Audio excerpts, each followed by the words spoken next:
Здравейте, аз съм адвокат Александра Златева и в този кратък видеоклип ще ви покажа как да направите своята регистрация в Темпо, съответно как да се откажете от абонамент. Това, което трябва да направите като първа стъпка е да достъпнете Темпо чрез браузъра, който обикновено ползвате. Ето тук аз съм заредила своя браузър и избирате lexic.bg, за да започнете да попълвате данни.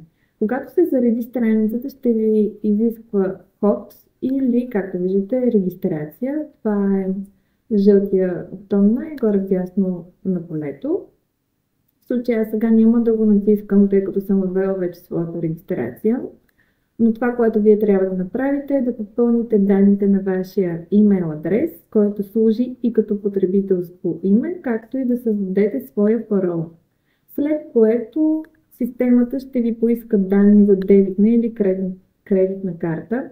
В случай, че не желаете да предоставяте такива данни или не работите с карти, може много лесно да се обърнете към създателите на Tempo на адрес support@lexic.bg и процедурата в този случай е следната. Ще ви бъде изпращана фактура на посочения от вас имейл адрес, която вие да плащате месечно.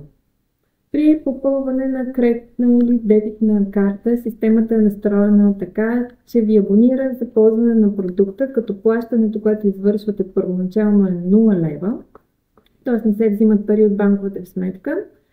Посочва ви кога е следващото дължимо плащане, което в случая ще бъде след 28 дни. В рамките на тези 28 дни реално можете да се откажете от абонамента си в случай, че продукта не ви хареса.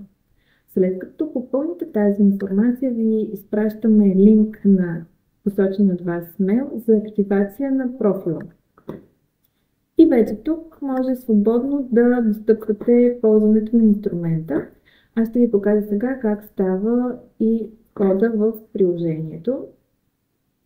Задала съм вече имейл и парола.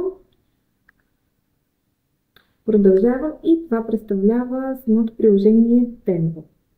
След като влезете вече в Tempo, няма период, в който системата да се разлогва, т.е. да трябва отново да влизате с потребителско име и парола. Това се случва само ако натиснете бутона Изход, който може да откриете в най-горната част на екрана. От тук управлявате и вашия профил. След като натисна бутона, ето това е възможността за изход. А как да се откажете от вече създадения абонамент? Това също става изключително лесно. Избирате от настройки. Ето тук настройки на абонамента. И в случай, тъй като моят абонамент не е платен, няма как да се зареди, но ще имате опция от тук да излезе отказ от абонамент и съответно по този лесен начин вие може бързо да отмените абонамент.